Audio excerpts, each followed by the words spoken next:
Kree believes that abyss is the same abyss seen on the surface map.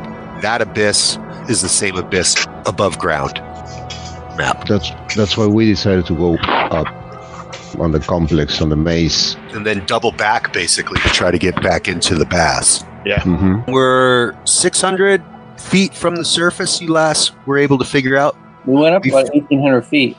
These are approximations. I don't know what 1,800 feet feels like, or how long that takes to navigate and climb the way you guys did.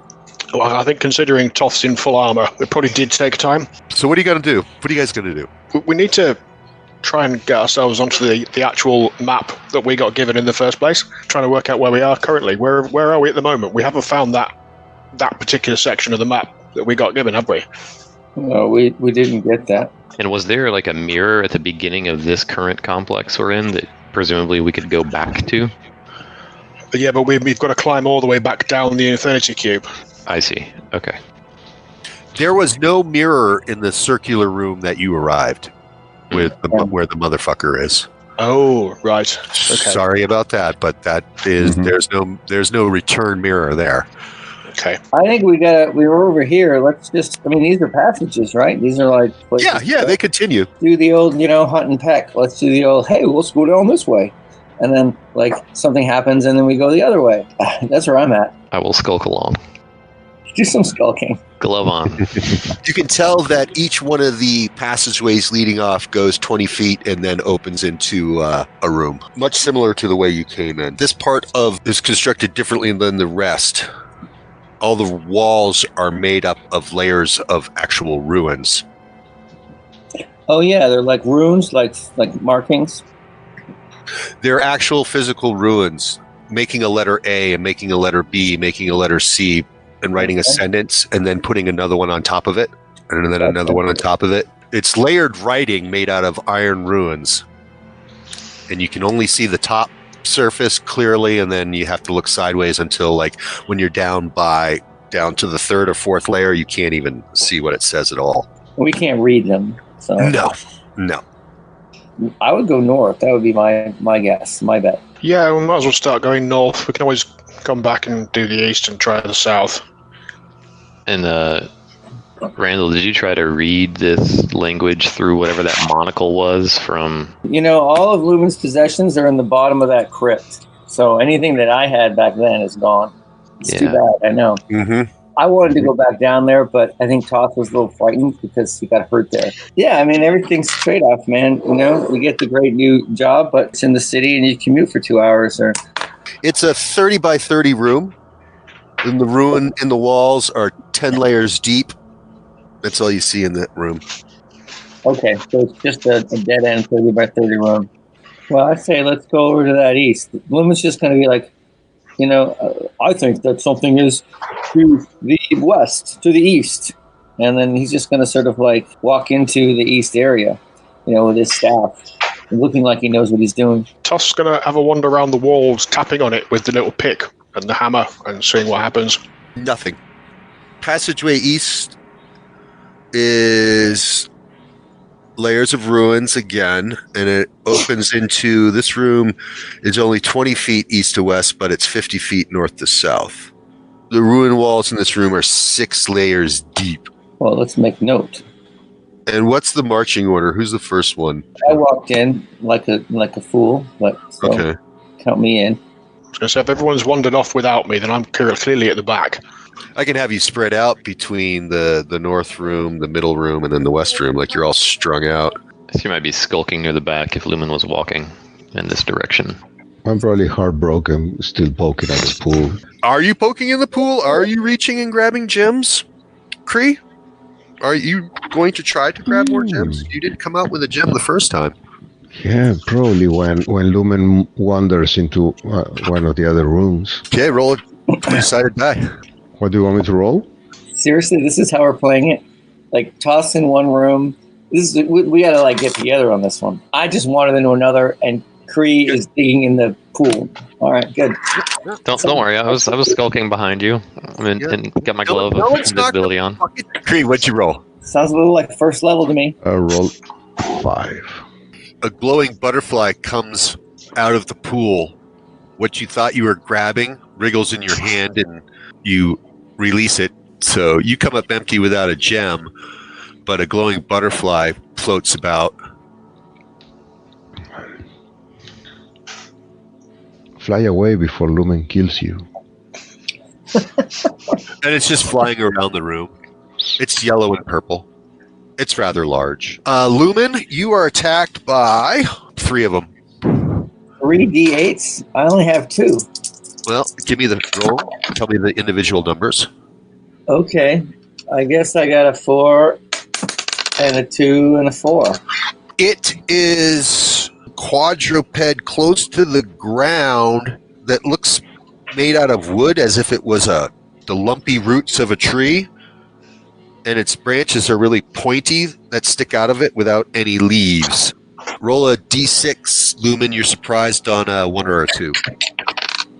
So you're surprised, so it gets an attack. And it gets an 8. Branches are actually like shooty spikes, and pieces of bark come off like darts and go flying and smack off the wall and miss you. This thing is made of wood, and it has 4 stubby legs and branches coming off that shoot things. Is that right? That is correct. But its legs look jointed, like it is moving? Stiffly. Like, Okay. Yeah. Does it have a face? No. Is there an exit out of this room? Like a door or something?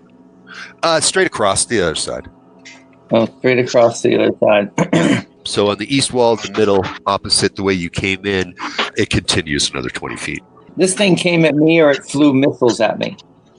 Were they missiles or were they... They were, I just explained them. They were wooden splinters and shards and branches off the tree shooting. I mean, Lumen was sort of... Northwest corner. It's in the northwest corner. You basically shoved your head around the corner and it shot at you. I think you just walked in, looked around, and you're a walk into the room kind of guy. I'm not a skulker. So the creature gets a 5 for initiative. I get a 6. I got a 6. You got a 5. I'm just going to do some evasive maneuvers. I'm just going to jump back down into the hallway, into the gem room. I want my voice. Jay, I've got the glove on, and I was going to take my rope, and I want to go towards the creature and try to get a loop around some of the branches that would catch on it. Move into the room, kind of on the far side of the creature, and start working on a lasso. And not even necessarily a risky throw, assuming it might not be able to detect me, create a loop with a slip knot and try to just... Close to it to do it. It's almost basically a melee attack with a surprise bonus. Approaching it doesn't seem to detect you. So my intent is going to be to throw the loop over some branches and immediately start taking off running with the other end of the rope back to the gem room. And then basically gently lay it on branches or toss it. And then basically me running into the other room would be what makes it taut and would catch. Is my intent. I get your intent. It's going to take some time. You first got to get the rope around the damn thing. Roll to hit. You need a 13 or better. Yep, that was a 1. Somehow you alert it to your presence. And takes the form of... Its wooden form turns to metal. Oh, great. Glad I can make it back for this, guys. And it shoots a black blast of energy at you. It goes in a cone shape. Jesus, this is rolling bad. 11. Whew, to miss. Cree. I'm going to move opposite from Lumen, take a peek into the room. You see just what I was describing. We are on to another initiative. Toth, bring fire. Metal. So I come back to wood. Lumen and change to metal. It changed the metal? I can't see that. There's a metal creature in the room. I never saw it. It changed to metal when it detected Veridel presence somehow. Okay, because you rolled a 1. You rolled a 1. I got Toth with the lead initiative. I was thinking we could drag it back to the pool, but... You missed with the rope, and then it knew you were there. Toth, what would you like to do? I'm going to come in and hit the damn thing, I suppose. How do you want to play with the 2 attacks per round? Is it 1 and then 1 at the end? Oh no, it's 2. You make 2 attacks. So that is a grand total of 17 and 21 for the attack rolls. Yeah, roll damage. The 21 hits, the 17 doesn't. Right, okay, so I just get the one hit. That's fine. Mm-hmm. He total of 5 damage, so nothing massive. Twang! Lumen. Now that Toph's here, I'm ready to start kicking some ass. I'll swing around and I'm going to do some I got my quarterstaff and I'm going to try to wedge it in at one of the joints. And I got a 21. Find a joint. Just trying to wedge it in or try to push it off balance a little bit. A total of 5 for damage. You damage it, still pumping along. It changes into a flesh form. It stands up 5 foot, all fleshy with no skin. Jeez, that's not good. This cluster of eldritch energy starts to spin above it, shoot at you. It feels like some of your blood just got thick and almost solid and was sluggish through your heart and then released for 4 points of damage. And this is magic, so your shell ability does not protect you. I think I might have been skipped. I was 3. Go ahead. This thing is now fleshy. Yeah. I guess I'll try to get a stab in here. Nah. I'm gonna move across the room into the opening. It goes 20 feet into another room identical to the one that you're in now. And that one's a dead end. It's different than the others. The ruined wall structure on the floor and ceiling and the walls is relief sculptures instead, and there's a striking scene across the whole room that you would have to take some time looking at. And that's all that you see in this room at this time. Another round of initiative. We've all taken our actions. Shitty initiative. You're in melee with it, so you go first, Toth. Caught it in front of you in a flesh-like form, not Awesome. metal. So shouldn't have trouble hitting this fucker. So we've got 2 rolls, grand total of 13 and 20. Both are a hit. Roll damage twice. Okie dokie. And so 15. Bleeding everywhere. It's got these weird gel-like organs falling out of it, like it's a sack and it can't keep everything in. I'm assuming that it's the +2 for strength is for both dice. It's not as a total, is it? That is correct. Yep, they're 2 separate individual attacks. Cool. Yeah, Paradel's I'll next 5. try to stab its fleshy form. Okay, you guys are all crowded around the thing. Natural 20. Okay, roll damage. Natural 20. 3. It makes it squeeze, and now it's on its knees. Who's doing the coup de grace? Anyone? I'm going in. I'm just going to go hand to the praetor right now. I'm just going to try to just grab it right by the face, and I'll just speak, in the language of the hand and say, "Back to the depths, you foul beast, you scourge of the universe." But I roll a 5.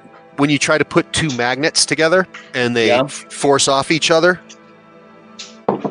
that's the way it feels when you push your hand towards it and try to hit it. Okay. Or put your hand on it. It's repelling it like a magnet, a reverse magnet. Cree, take this thing down. Take it down, Cree. Take it down. I just watched that the other night. That's the best role to be in that whole 3 movies. The orc with the torch running into the bomb for Helm's Deep. Oh, that's where the quote came from. Yeah, I forgot about that. Yeah. Legolas! Right? It changes into a powdery form. Ooh. And it does this explosive attack. Everyone in the room is going to be attacked. No thanks. There's 4 of you. First 4 attacks miss nothing. There's spikes flying out of this powdery form. Toth and Varadel are struck by a thin, long spine. Toth, you take 1 point of damage. Varadel, you take 4. And there's 2 more attacks.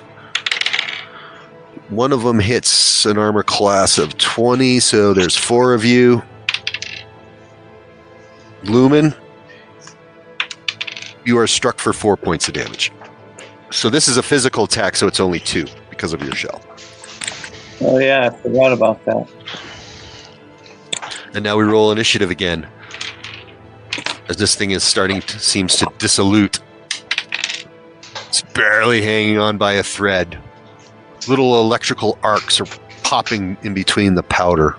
Cree, you got a 6. Yeah, okay. Can you finish this thing off? Let's give it a try with. I'm gonna use my silver longsword. I hit Lumen's call, try to take his place, and 16. It goes into the powdery form. It seems to have no effect. You stab it, but Whoosh. whoosh, yep. Your blade passes through it like harmlessly. Toth, are you the 5? Yes, I am. Fire away. So we have got 18 and 12. Roll damage on one. Both. One hit. Magical weapons as well. So Yeah, magical weapons. No strength bonus, only magical weapon damage. Only the damage of the weapons. Roll both. I'm not really sure. You get your attack bonuses, so I'm going to say they both hit. It's powder, cloud of powder. so 9 in total. Okay. And with the magic weapons passing through it, all the powder pop, pop, pop, pop disappears and leaves the smell of lavender in the air. And the beast seems to have disappeared, or at least been vanquished in some form. Lumen's gonna just, pop Toth on the shoulder and say, "Nice shot, old chap." So the room that Kree was in was very similar to the one that you're in, except it ends. It's just a dead end, and that shaft is really, it's a 3-foot stone column, 2 feet in diameter. How does the column become a shaft? Like, what's that transition like? When you're standing looking at it 3 feet tall, it looks like a column. You take a couple steps forward, when you can see the top of it, you can see that it's actually a shaft going down. Oh, like sort of the side of a well or something. Yeah, and it's 3 feet high. And is there anything to throw down? I mean, is there any like loose stuff? No, there's no loose stuff in these rooms. The frescoes, the ruins are replaced by frescoes. Against the east wall is some defiant royal terror-looking gnome creature in an aggressive battle stance. There's other terror gnomes flanking him in robes with open books in one hand, giving the main figure at the center of the fresco a thumbs down. The north and south walls portray armies of terror gnomes marching towards the east wall, and the ceiling shows storm clouds and lightning seemingly also moving to attack the figure. That's the description of all the frescoes. Does anyone have like a flame? Can we just sort of poke over and see how far down this shaft we can see? Most of us should have torches, shouldn't we? It goes 40 feet down into darkness, a room down below, and then after about 10 feet, it goes 40 feet down, but it must open into a room because you see some flashes of light off and on. That you just see the light on the floor at the bottom of the shaft.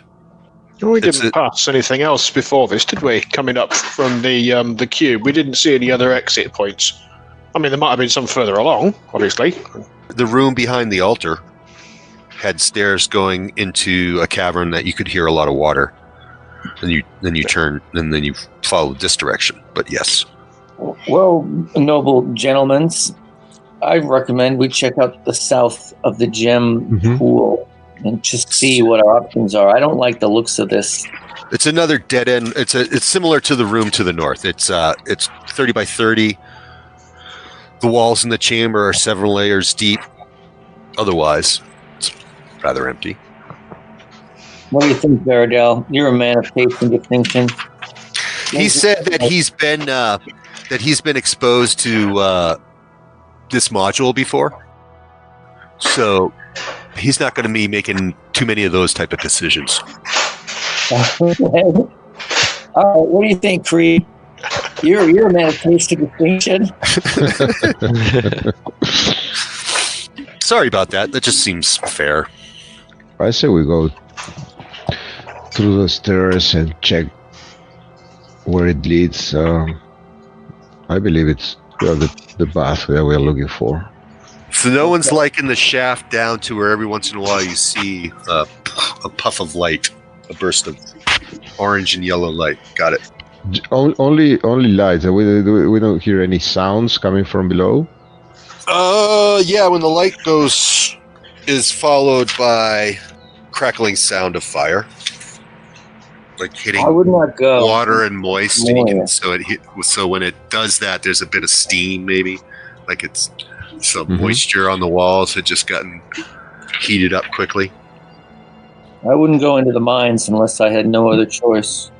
But the other, at the top of the stairs, north of the altar, through the secret passage there into the fountain room, is a vast cavern. Ceiling is lost in darkness. Water sliding down the cavern walls, like in sheets, almost in a cascade, and it comes down and it flows across the rocky sandy ground until it collects into a pool at the west of the room. And let me describe these machines to you, these big hulking things. Most noticeable thing is they have big, like, crane arms lifting way up into the darkness, and there's some cables dropping down. One of the cables near the bottom has a man-sized little basket. 3 of these cranes, 3, 4. And they're spread out throughout the room, sort of in the west, the east. They're lined north to south, about the center of the room. Water is rolling by it, going into the pool. The cables that you find draping down out of the darkness, the cranes have them going up, running up. There's scaffolding there for the arm. Wow, what do you make of this? This looks dangerous. And the cranes looks like a water wheel, but it's not, near the control box or where you would stand if you wanted to try to operate this thing. It's lifted above the flowing water. You can stand inside the wheel and like a hamster and to. No, there's handles. So you'd have to have one person on one side, one person on the other, one pushing down, one pushing up, and go the other way, like a reel on a fishing rod. It must have been cloud cover because you can see 600 feet up. Well, yeah, I guess you can't see that far. You can't see the shape of everything, but you can see some daylight. Late afternoon, muted daylight. Far to the top. And now you can see, so if you can see some of the daylight, you can see that the booms, these cranes are 75 feet high. And cables come off of them and continue going up. So it looks like there's these baskets on these cables, and you can pull them, you can turn them up and down and go up and down from here. It looks like the intent. It's a way that we could get up, basically, without having Yes. Yeah. Yep. Okay. Continues on the other side. No, it does not. No? Oh, okay. We can't see the other side of the cavern, right? The contours of the cavern wall follow the contours of the pool there on the west. I'm not much for climbing, but, I think up is probably a pretty good direction. I like it better than down into the crackling light, but Yeah. who knows how far down we are. But the trick is, how do we do this? Well, I guess we'd have to enter into the room and start looking at these cranes a little bit. I'm thinking what's the best plan for that? In terms of like... Yeah, let's check the cranes to see how we can operate them, or they are, I mean, maybe they are broken, I don't know. They have been unused for a very long time, but it doesn't take much trying to move things around to see that it's perfectly functional, even though it's been neglected for many, many years. Lumen's pretty bright. He's going to just make a little stab at like moving one of the levers or like trying to operate this thing a little bit, trying to raise the basket. Are they on the same level, or they are like one crane is like here, the other one is upwards, and those? No, they're the crane, the control box and wheel of each crane is on the basalt ground that's covered with sand, like a cavern. It's rocky. It's got sand. It's got rivulets, large rivulets of water running by and through. There's cables going up and down, but there's no scaffolding that goes upwards. I mean, no, the scaffolding to that extent is the crane. You're too far down. It's too far high to see where the cables go, to discern where they go from that top. But you can see by the daylight, like near the very, very top, you can see like one of those crane booms hanging over. So you can see it's silhouetted, its arms silhouetted way, way the fuck up there. So the cranes themselves that are down here on the floor, how high up would they take somebody in one of those baskets? You don't know how you would get all the way. Right. It does take you up. The booms, those crane things seem 70 feet high. But where does it go from there? Is there anything hanging down from this great big boom that's right up towards the daylight at the top? Yes. There's a cable. But that's not within reach of maximum that we can see.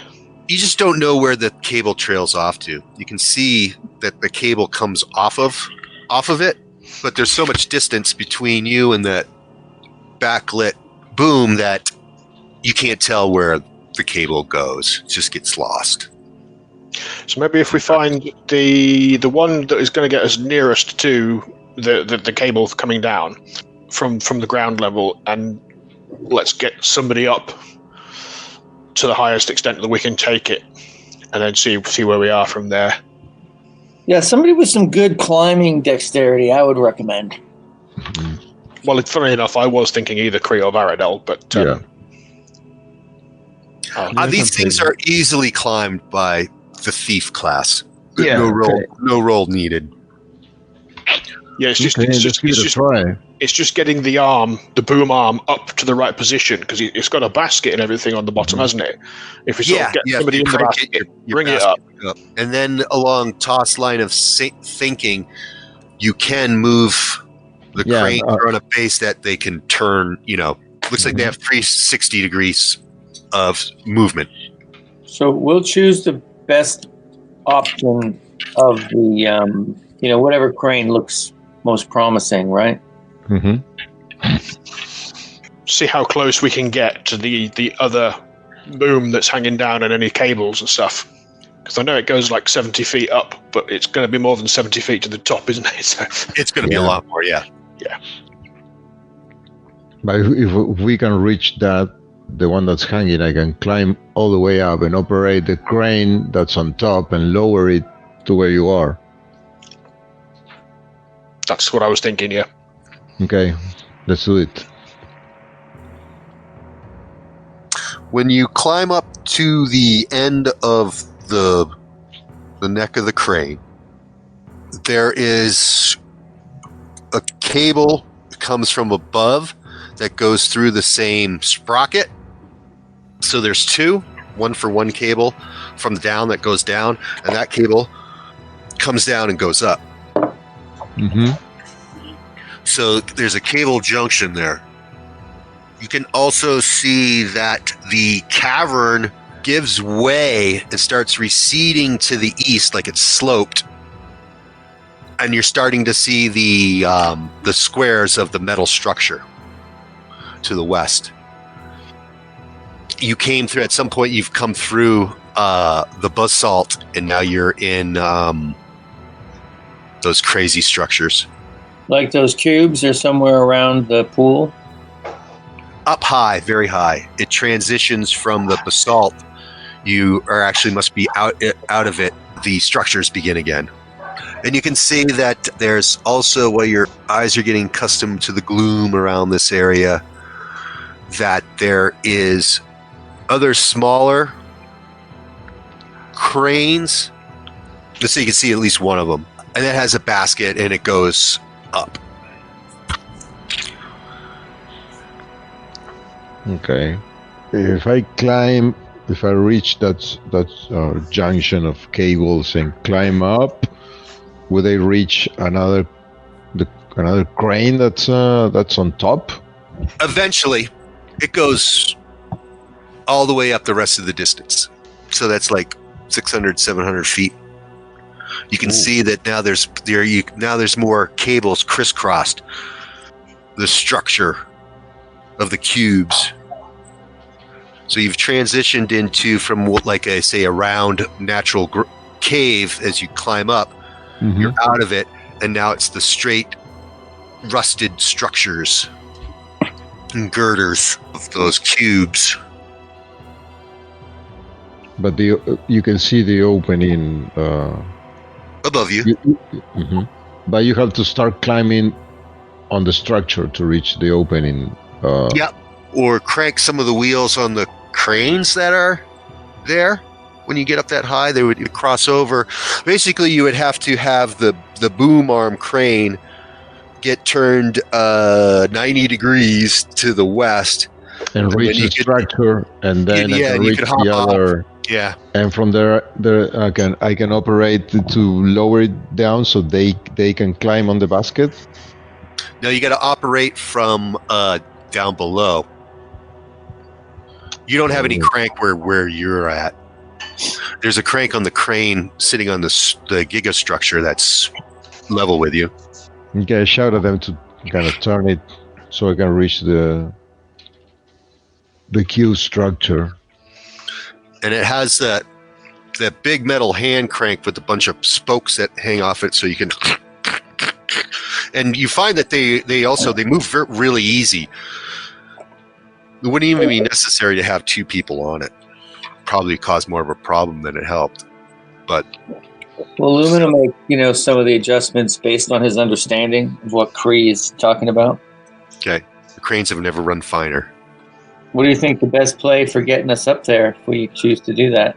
You think we should try to do it? The cube structure, you can climb that again, or rely on, it looks like, in baskets, in cable winches. Lumen, would you roll for random monster encounter? 6-sided dice and a 1 or a 2. I got to look at some shit. 5. Okay. Nothing is flying around hungry at this time. It must not be, another couple of hours. When dawn, that's when the midges start to float around, and then the big creatures come out to hunt around dusk. And we will vanquish them just like the rest. So to bring everyone up, maybe Barry can operate the crane on the ground, and lift off and Lumen, and then he can climb, and then we go the same way. We can proceed outwards in that. Let's see if you track the attention of any of the flying creatures that live amongst these structures. Who wants to roll the 6-sided dice of fate? 1 or a 2. You've got the attention of a natural predator if you get. I'd say this for anything that doesn't change into something else. I'm happy with that. 5. You're all able to reach the surface.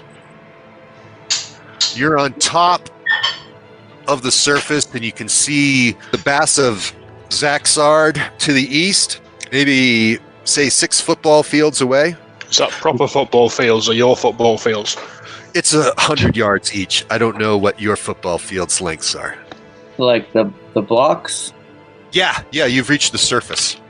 The surface. You're on the surface. Is there a sky? Zoo. Yeah. Oh, yeah. Can we avoid the top of the queues and just get straight to the field, straight to the baths even? Your own square looking across the landscape, and it's uneven because it's uneven, and the top is natural vegetation, grasslands. There's crumbling ruins, manicured gardens, or would have been manicured gardens, make up the surface as if deposits of earth and dirt or whatever had accumulated on the top of this thing to form a surface. Gotcha. And that is generally, that's generally the surface unless you hit higher basalt ranges of mountains and hills. So it appears that the structure of cubes follows the contour of the bottom and is built off the bottom of wherever the ground of the planet is. Did we miss our mark? Did we miss where we were trying to go to, you guys? So what do you say we tighten the belts and cinch up the backpacks, and what are we we got a trek ahead of us? Is that just like march across the ground? Yep, and it's uneven in some places. And we can see the direction of where there's an obvious direction. Yeah. Towards some structure. Yeah, you can see the silhouette of the Bass to the southwest. Are we on the Bath side of the canal, or on the other side? Yes. You're on the Bath side of the canal. You're on the right side of the canal. Concrete foundations, lines of walls, as if it was constructed as a garden park at some point. Like if you're, that's the square you're on. It looks like that.